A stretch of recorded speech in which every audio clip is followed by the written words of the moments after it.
desenvolver uma tecnologia que seja capaz de, na eólica, estocar, ter uma forma de você estocar, porque o vento ele é diferente em horas do dia. Estocar vento, gente. Vê se pode, cara. Ai, meu Deus do céu, onde é que a gente vai parar? Calma, calma, calma, porque essa discussão não é nem um pouquinho boba e a gente está aqui nesse vídeo justamente para a gente discutir de modo científico exatamente essa frase. Será que tem como a gente estocar vento na forma de energia? Mas antes de começar esse vídeo, já peço para vocês se inscreverem no canal, porque eu amo fazer esse tipo de vídeo e ver esse número crescendo me anima demais para poder criar mais conteúdo para vocês. Essa discussão, essa simples, essa singela frase, ela tem muita química por trás e vocês vão entender porque eu quero discutir aqui sobre um combustível absurdamente promissor: o gás hidrogênio. E durante esse vídeo vocês vão entender qual é a relação do gás hidrogênio com a fatídica frase estocar vento. E para que todo mundo fique no mesmo ponto, eu tenho que dizer para vocês, o hidrogênio ele é um gás absurdamente simples. Para que você tenha o gás hidrogênio, basta você combinar dois átomos do elemento químico hidrogênio. Com isso você produz a molécula H2 e acabou. É só isso. A molécula do gás hidrogênio é simplesmente o H2. Quando o gás hidrogênio se combina com gás oxigênio mais uma fagulha, a gente dá origem a uma reação muito famosa, que é a reação de combustão. Ou seja, o gás hidrogênio ele é um combustível. E o produto dessa reação, gente, é simplesmente água. Só que eu tenho que te contar uma coisa. Quando eu combino o hidrogênio com o oxigênio e formo água, isso libera bastante energia. Anota essa informação que ela vai ser útil pra gente durante o vídeo. Diante de todos os problemas que a gente vive hoje de intensificação do efeito estufa, se a gente tem um combustível que gera como único produto a água e além disso ele libera bastante energia, pô, isso parece um cenário ideal, correto? Calma, porque não é tão simples assim. Ah, pessoal, olha só, rapidinho. Antes, só uma observação. Para vocês entenderem, o gás carbônico, ele é um dos gases causadores do efeito estufa e um dos principais gases que fazem o efeito estufa ficar cada vez mais intenso. Ele é gerado quando a gente queima derivados do petróleo, por exemplo, quando a gente queima combustíveis fósseis. Então, quando você abastece o seu carro, coloca gasolina, coloca diesel, por exemplo, um dos produtos que a gente gera é o CO2. E esse CO2, quando ele está no meio ambiente, ele acaba intensificando o efeito estufa e, por consequência, aumentando a temperatura média do planeta. Ah, então as peças estão se encaixando. Se eu uso o gás hidrogênio como combustível e deixo de queimar gasolina, por exemplo, a gente está liberando em uma das queimas só água e na outra você libera CO2 que intensifica o efeito estufa. Pô, faz muito sentido a gente deixar de queimar combustíveis fósseis e passar a queimar hidrogênio, porque ele gera só água como produto, faz sentido?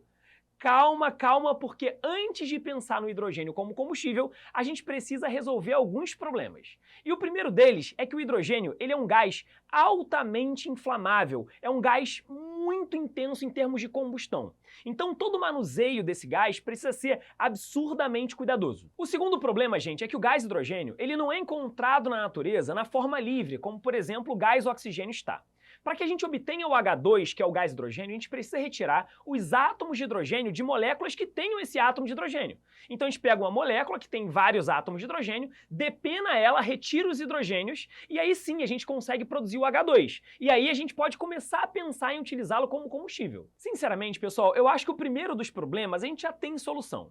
A gente está super acostumado a trabalhar com gás natural como combustível. Quando você vai num posto de gasolina e você coloca o GNV, que é o gás natural veicular, você está abastecendo o seu carro com um gás combustível. E já existe toda uma logística nacional ou até mundial para tentar fazer com que esse gás chegue até você. Então, substituir o gás natural pelo gás hidrogênio, sinceramente, eu acredito que não vai ser o maior dos problemas. Só que o segundo problema que eu falei para vocês, esse sim pode ser um grande problema. Eu falei para vocês no início do vídeo que a gente não tem hidrogênio na forma livre no planeta. E a gente precisa obter esse hidrogênio retirando esses átomos de moléculas que tenham esse tipo de elemento químico. Tá, beleza, Alan, mas da onde a gente tira, quais são os tipos de moléculas que a gente utiliza para retirar os hidrogênios?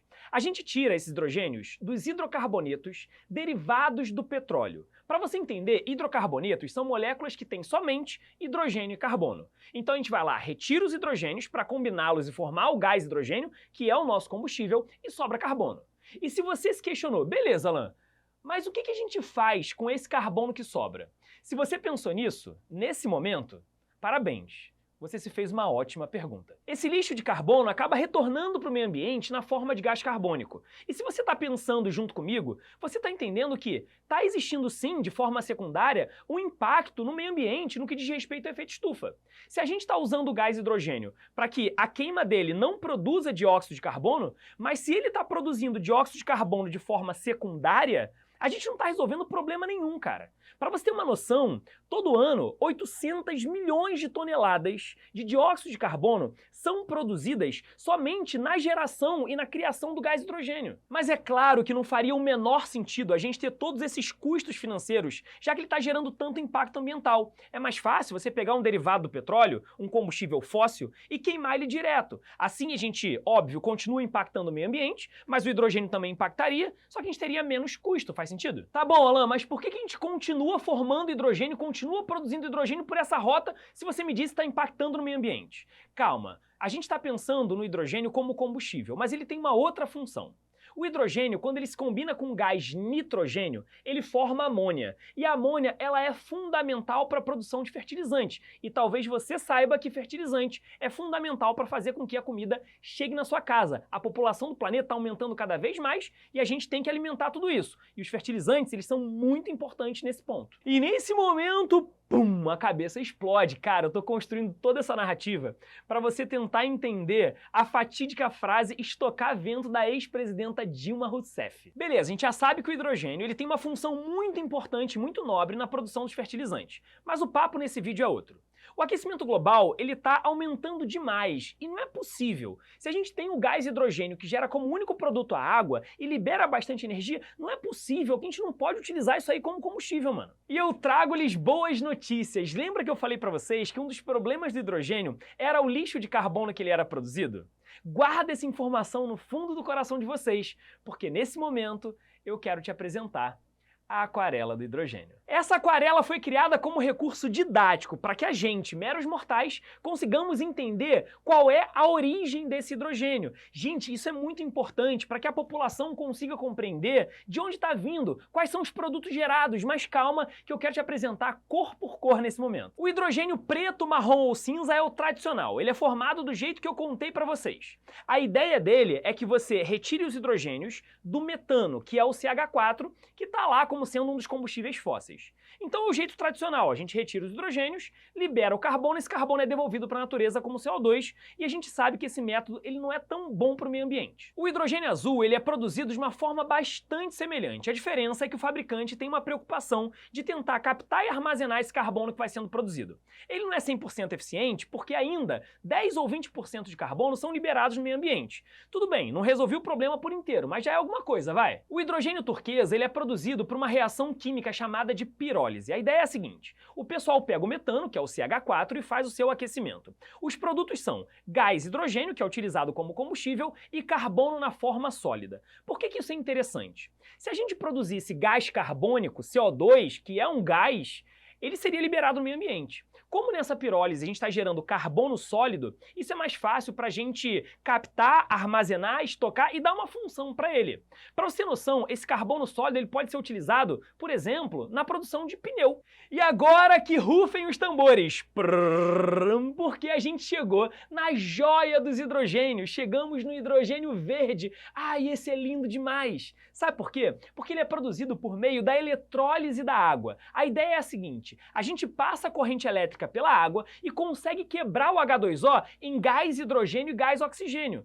Com isso, a gente consegue gerar o combustível e não ter como subproduto o carbono, que era o problema pra gente. Isso é lindo, isso é maravilhoso. Uhul! Alan, resolvemos o problema, né?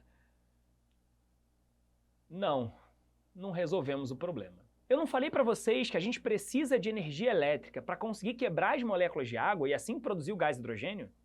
Ué, da onde vem essa energia elétrica?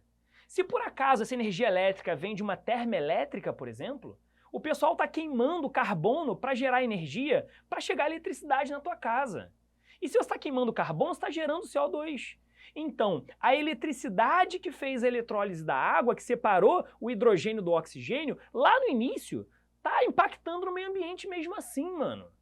Pensa nisso, cara. Não resolveu problema nenhum. Ah, gente, só mais uma observação.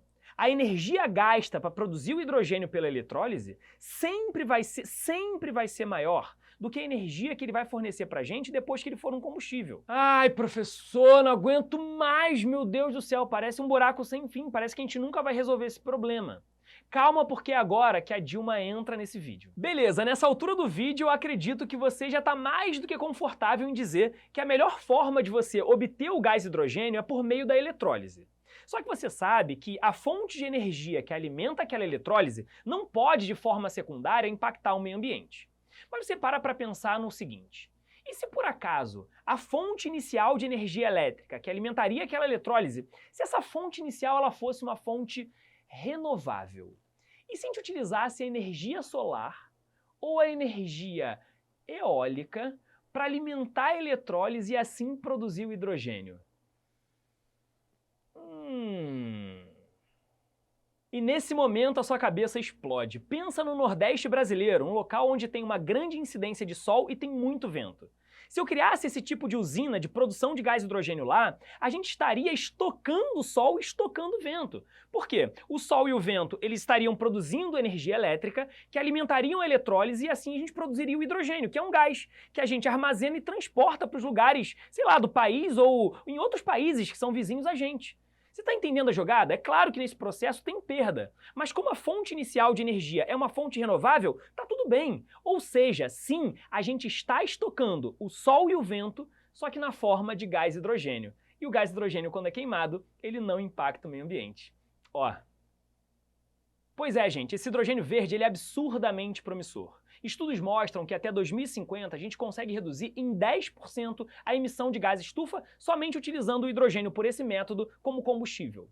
Agora resta saber o seguinte: será que as empresas que detêm o poder dos combustíveis no planeta, que são combustíveis fósseis, será que elas vão permitir que esse tipo de tecnologia seja implementada? Será que elas não vão ficar fazendo videozinho ridicularizando as pessoas que falam sobre isso na internet? Será? Pois é, essas empresas com muito dinheiro, elas conseguem tudo, inclusive acabar com o planeta. E é isso, se não for para explodir a sua cabeça, eu nem pararia aqui para gravar esse vídeo. É isso, gente. Se vocês gostaram desse vídeo, deixa um like nele, se inscreve no canal e deixa um comentário aqui embaixo, caso tenha algum tema que vocês queiram que eu fale. Para mim isso é muito importante, inclusive é bom porque me dá ideias, cara. Vocês são lindos e maravilhosos, beijos e